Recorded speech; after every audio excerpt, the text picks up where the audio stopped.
बिस्मिल्लाहिर्रहमानिर्रहीम। अस्सलाम वालेकुम स्टूडेंट्स, आज का हमारा टॉपिक है इलेक्ट्रिक फ्लक्स।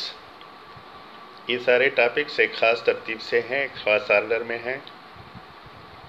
जो आपको इलेक्ट्रिक फील्ड बताया, फिर उसके बाद इलेक्ट्रिक फील्ड इंटेंसिटी या इलेक्ट्रिक फील्ड लाइंस, तो ये कंटिन्यूटी है। उसके बाद इलेक्ट्रिक फ्लक्स है। ये इलेक्ट्रिक फ्लक्स दरअसल काउंटिंग है इलेक्ट्रिक फील्ड लाइंस की। किसी ख़ास एरिया से कितनी इलेक्ट्रिक फील्ड लाइंस गुजरती है, उसकी काउंटिंग को इलेक्ट्रिक फ्लक्स कहते हैं। सो डिफाइन हम इसको इस तरह करेंगे, the number of lines of force that pass through the area placed in the electric field.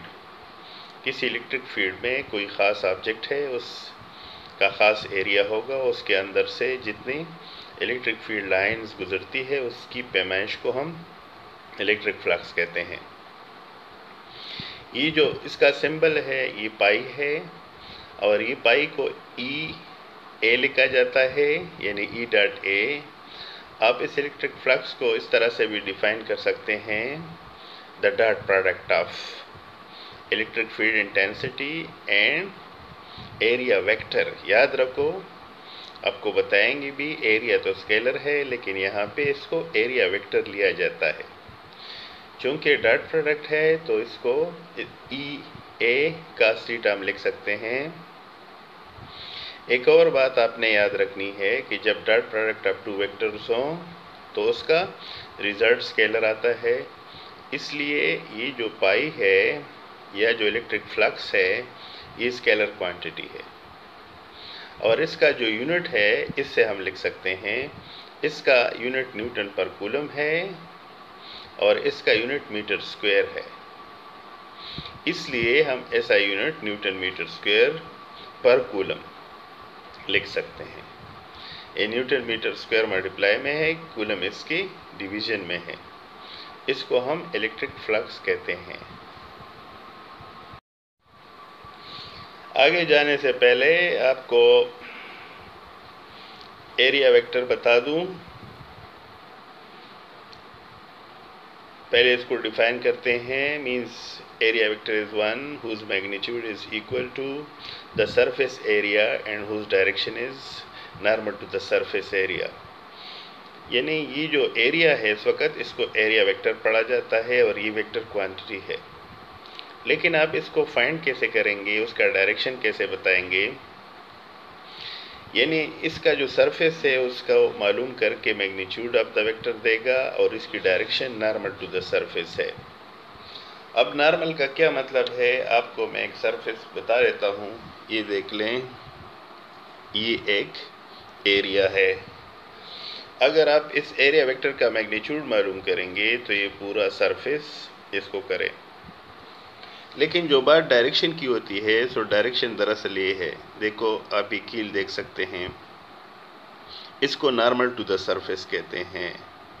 सो ये एरिया वेक्टर इसलिए है कि इसकी डायरेक्शन भी है, यानी ये इसकी डायरेक्शन है इस तरफ। और मैग्नीट्यूड आप मालूम करने के लिए इस सरफेस का एरिया मालूम कर दें।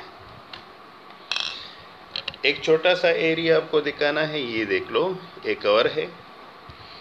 इसको हम एरिया वेक्टर इसलिए कहते हैं कि ये जो सारा सरफेस है, इसको मालूम, इसका एरिया मालूम करके मैग्नीट्यूड आ जाएगा, जबकि ये जो है ये इसकी डायरेक्शन है।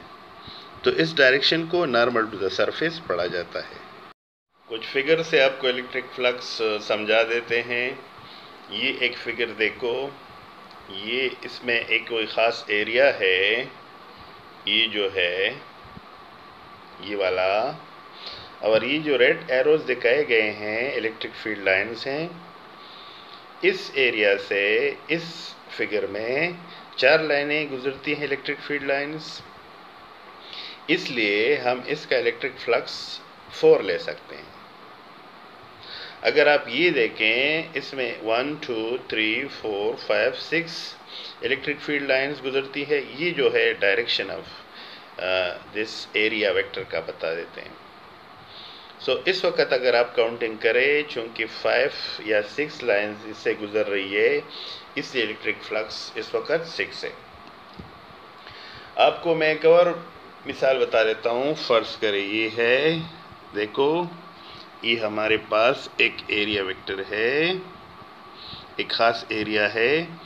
इसमें से फ़र्ज़ करें ये इलेक्ट्रिक फील्ड लाइन्स हैं, तो अगर इसकी हम काउंटिंग करें 4 हैं, तो इससे 4 जो इलेक्ट्रिक फील्ड लाइन्स गुजरती है, इसलिए इसके अंदर इलेक्ट्रिक फ्लक्स को हम 4 लेंगे।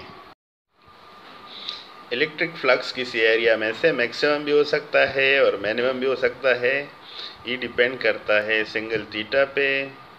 आपको बताएंगे सबसे पहले मैक्सिमम फ्लक्स।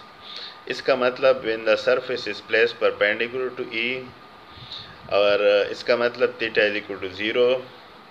लेकिन अक्सर स्टूडेंट्स इसमें कंफ्यूज होते हैं कि इधर लिखा परपेंडिकुलर, इधर लिखा थीटा इज इक्वल टू 0। लेकिन याद रखो ये सरफेस एरिया की बात कर रहे हैं और ये थीटा 0 है एरिया वेक्टर और इस इलेक्ट्रिक फील्ड लाइन्स के दरमियान। सो अगर ऐसा सिचुएशन हो तो पाई ई ए कास थीटा लिखा जाता है, और चूंकि थीटा 0 है तो ई ए कास 0 लिखा जाएगा। कास 0 1 के बराबर है, इसलिए ई ए इंटू 1 लिखा जाएगा, या पाई इज इक्वल टू ई ए लिखा जाता है। इसका मतलब कि इलेक्ट्रिक फ्लक्स मैक्सिमम है। इस फिगर में आपको दिखाया गया है कि जो एरिया वेक्टर ए है इसका सरफेस परपेंडिकुलर है इन इलेक्ट्रिक फील्ड लाइंस की, या दूसरे अल्फाज में कह दो कि चूंकि इसका एरिया वेक्टर का डायरेक्शन ये है और ये बाकी जो एरोज हैं ये ले लो इलेक्ट्रिक फील्ड लाइंस के लिए, तो जो इलेक्ट्रिक फील्ड लाइंस है और एरिया वेक्टर्स हैं ये दोनों एक ही डायरेक्शन में है, इसलिए इनके अंदर इनका जो एंगल है इनके दरमियान थीटा इज इक्वल टू 0 बनता है।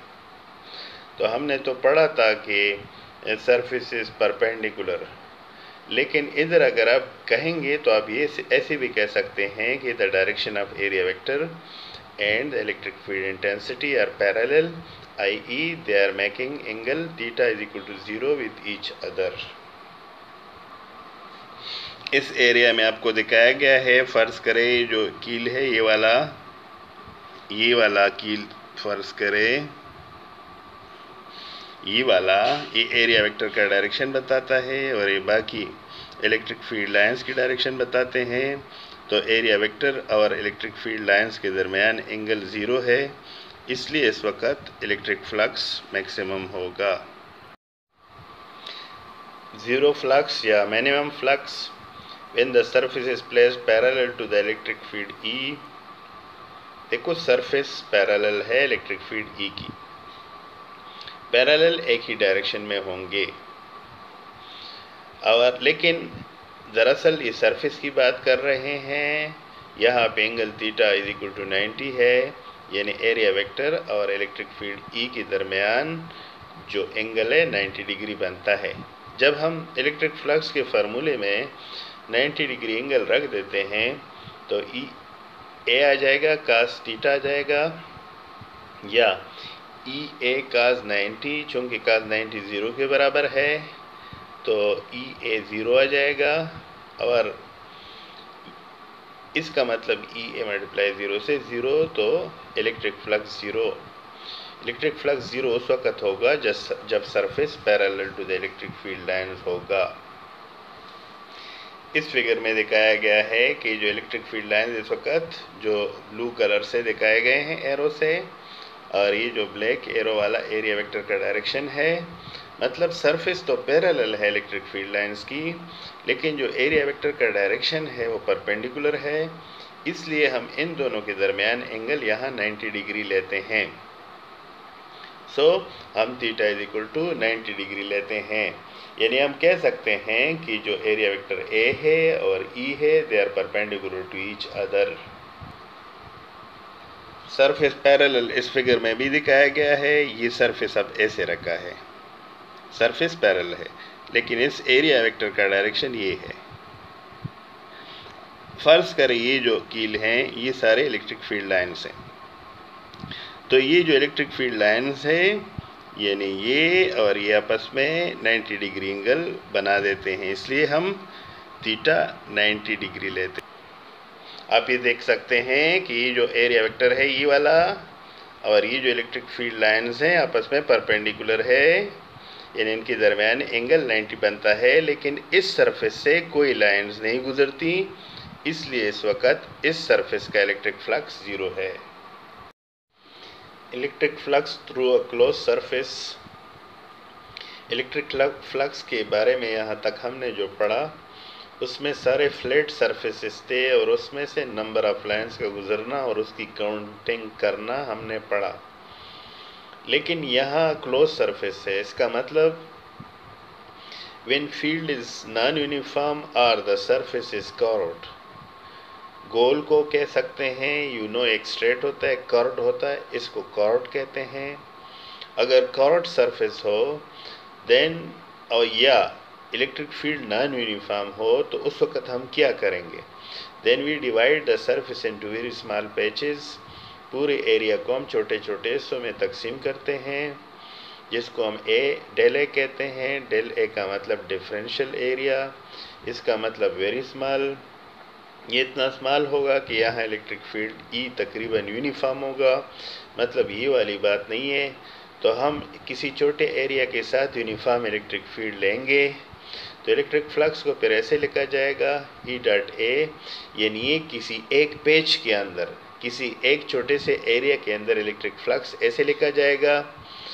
अब अगर फर्ज करें इलेक्ट्रिक फ्लक्स यानी ई और डेल ए आपस में पैरेलल हो तो थीटा हम 0 ले लेते हैं, तो फिर इलेक्ट्रिक फ्लक्स को हम ई डेल ए लिखेंगे।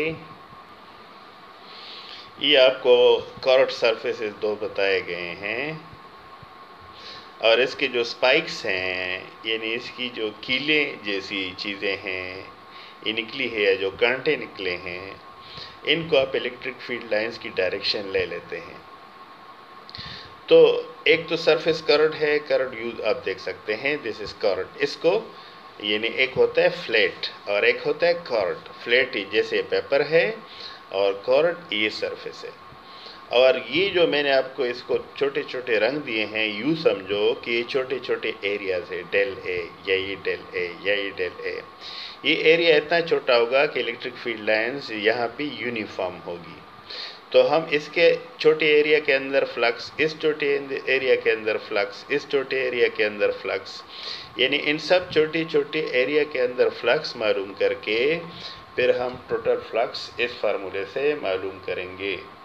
यानी इस तरह से to calculate flux through the whole surface we add the flux from each page, यानी हर छोटे एरिया का फ्लक्स हम ऐड करेंगे। ये एक के लिए है, इस तरह फ़र्ज़ करें अगर हज़ारों हों तो हम 1000 ऐड करेंगे या और इसको ऐसे लिखेंगे, ई इलेक्ट्रिक फ्लक्स को रिप्रेजेंट करता है, ये सिग्मा आप जानते समेशन के लिए है। ई डेल ए का मतलब फ़र्ज़ करें अगर 10 दफ़ा ई डेल ए हो तो उसको हमने इस समेशन के फॉर्म में लिख दिया। इसका मतलब कि सारे छोटे छोटे फ्लक्सेस को हम ऐड करके उससे resultant flux through the close surface हम मालूम कर लेंगे। ये हमारा टॉपिक है।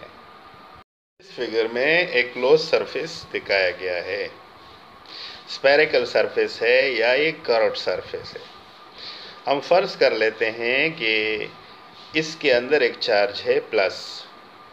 आप जानते हैं कि प्लस चार्ज हो तो इलेक्ट्रिक फील्ड लाइंस का डायरेक्शन आउटवर्ड होगा, इस तरफ ऐसे और ऐसे इस तरह से।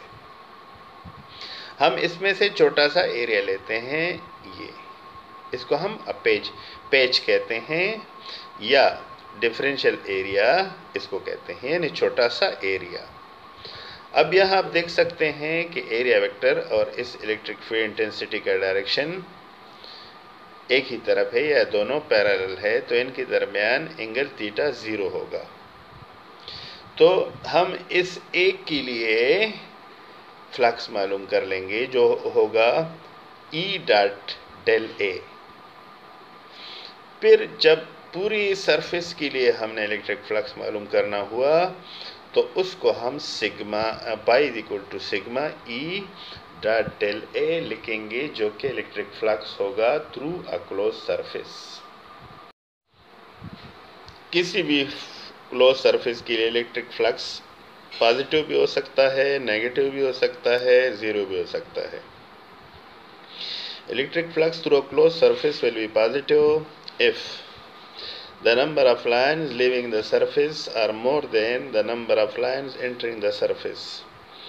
यानी जो लाइंस इस सरफेस के अंदर से गुजर रही है अगर वो कम हो और उससे बाहर निकलने वाली लाइंस इलेक्ट्रिक फील्ड लाइंस ज़्यादा हो तो इसको हम पॉजिटिव इलेक्ट्रिक फ्लक्स कहेंगे। आपको मैं एक फिगर से दिखा देता हूँ, ये वाला फिगर आप देख लें, इसमें फ्लक्स पॉजिटिव है, आप ये देख लें। नंबर ऑफ लाइन सपोज इसमें 4 है और निकलने वाली 6 हैं। चूँकि number of line leaving the surface is more than the number of lines entering the surface, इसलिए इस फ्लक्स को हम पॉजिटिव कहते हैं। अब इसकी रीज़न ये है, इसका मतलब ये है, रीज़न ये है कि the source of field line exist. इसका मतलब इसके अंदर, इस सरफेस के अंदर भी कोई सोर्स है जिससे लाइन्स निकलती है, मतलब कोई चार्ज वगैरह अंदर हो सकता है जिसकी वजह से इससे और लाइन निकलती है। इसी तरह से इलेक्ट्रिक फ्लक्स इज़ नेगेटिव भी हो सकता है when the number of lines leaving the surface are less than the number of lines entering, यानी जो लाइन्स सरफेस से निकल रही हैं अगर वो कम हो उन लाइन से जो दाखिल हो रही हो तो इसको हम नेगेटिव इलेक्ट्रिक फ्लक्स कहते हैं। और इसकी रीज़न ये है कि सिंक का फील्ड लाइन एग्जिस्ट। इसका मतलब इसके अंदर सिंक है जिसके अंदर ये इलेक्ट्रिक फील्ड लाइंस कुछ एब्जॉर्ब हो जाती है या आप कह दें कि गायब हो जाती है, जैसे इस फिगर में दिखाया गया है कि फ्लक्स नेगेटिव कैसे है अब देख लें। नंबर ऑफ लाइन्स एंटरिंग ज़्यादा है और नंबर ऑफ लाइन्स लीविंग कम है। इसका मतलब इस सरफेस के अंदर कोई सिंक है जिसमें कुछ इलेक्ट्रिक फील्ड लाइंस गायब हो जाती है, ख़त्म हो जाती है। इसी तरह से electric field lines, electric flux zero भी हो सकता है और उसकी वजह कि if the number of lines entering equal to the number of lines leaving the surface, जैसे इस फिगर में दिखाया गया है। ये है ज़ीरो फ्लक्स के लिए, आप देख लो। नंबर ऑफ लाइन्स सपोज इस वक्त 4 है और निकल भी 4 रही है, तो number of lines entering equal to the number of lines leaving, तो फ्लक्स ज़ीरो है। इसका मतलब इस सरफेस में ना कोई फील्ड सोर्स है और ना इसमें सिंक है, यानी इसमें अपना फील्ड सोर्स नहीं है जिससे लाइनें पैदा हो और ना इसमें लाइनें ख़त्म होती हैं बल्कि वही लाइनें बाहर निकलती हैं।